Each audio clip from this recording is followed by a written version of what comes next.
This is going to be a longer video than usual, so just bear with me.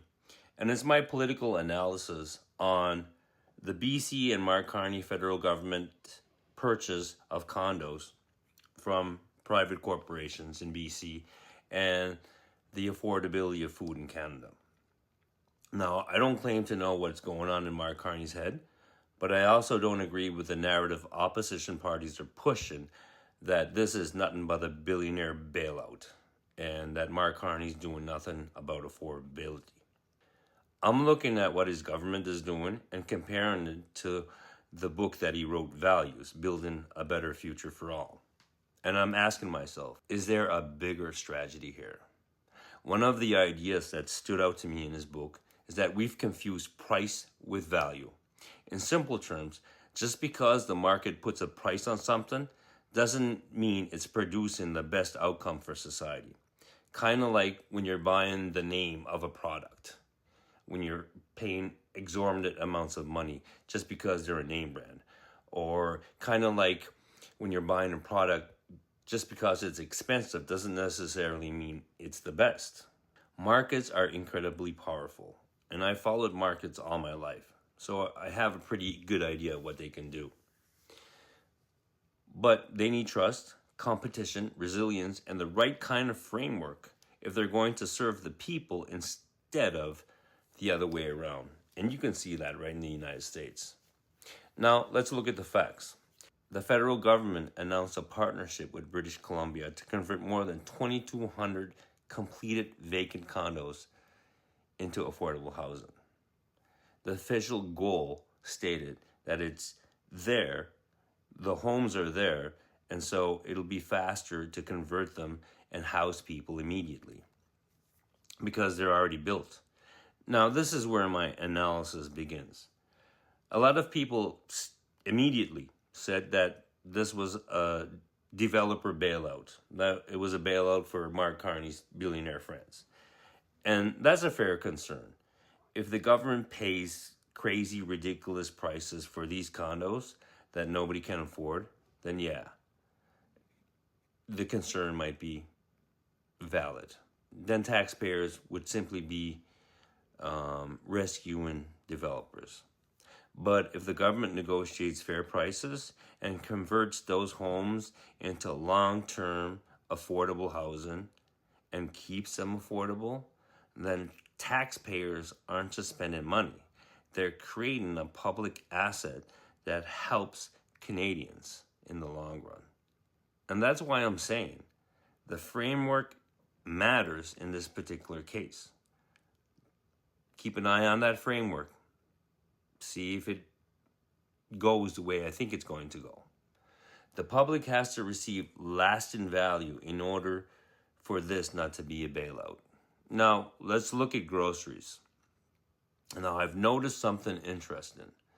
The government isn't talking about nationalizing grocery stores. It isn't announcing grocery price controls.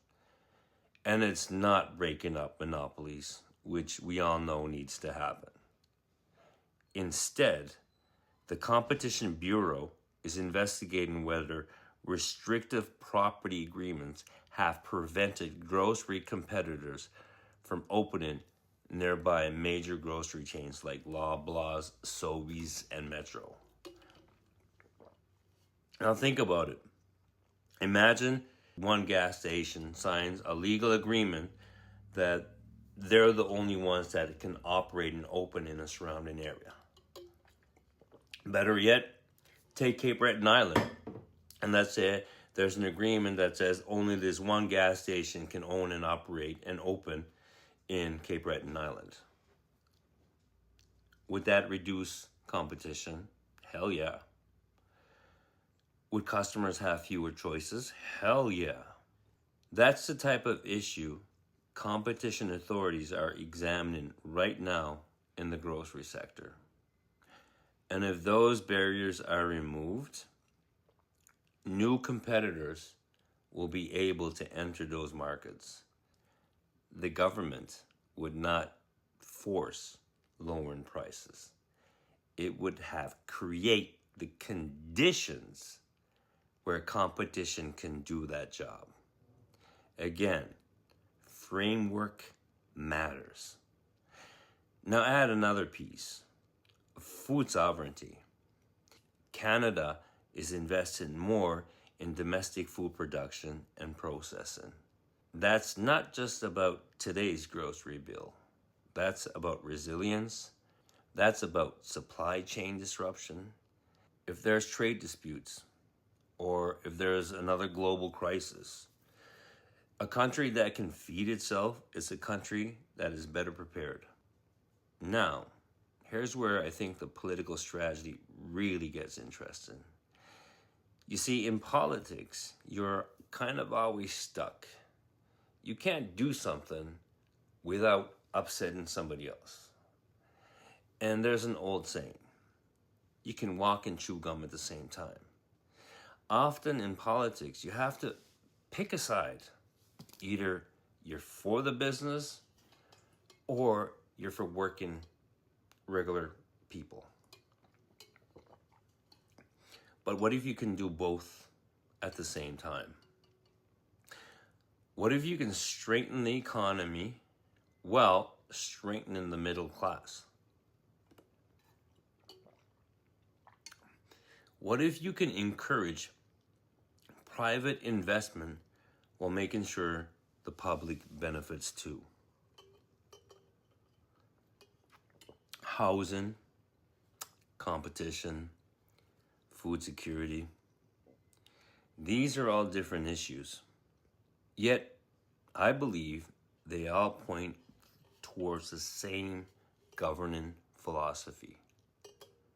And it's not replacing capitalism. It's trying to make capitalism work better. Not letting the markets operate without rules, without having total free-for-all. And it's not about governments having control, but it's creating a framework where markets compete fairly. The public shares in that benefit, and Canada becomes more resilient. This is why I think it's such a savvy political strategy. Instead of fighting every industry head on, the government is changing the framework from which those industries operate. If it's built properly, businesses can succeed. Working families can succeed and benefit. And Canada could become much stronger. And that's what I mean when I say you can walk and chew gum at the same time. So maybe these aren't a collection of useless government policies. Maybe it's the beginning of an economic philosophy being put into practice.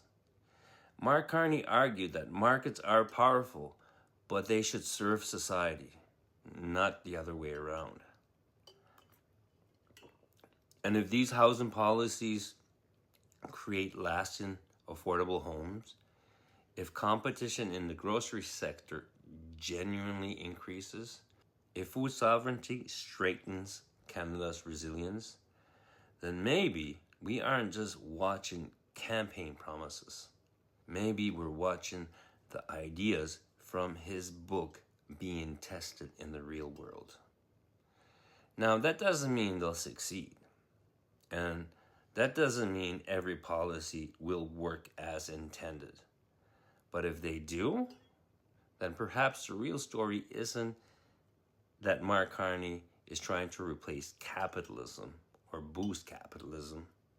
Perhaps he's trying to prove that capitalism works best when the middle class is strong, competition is real, and markets create value for society, not just for profits.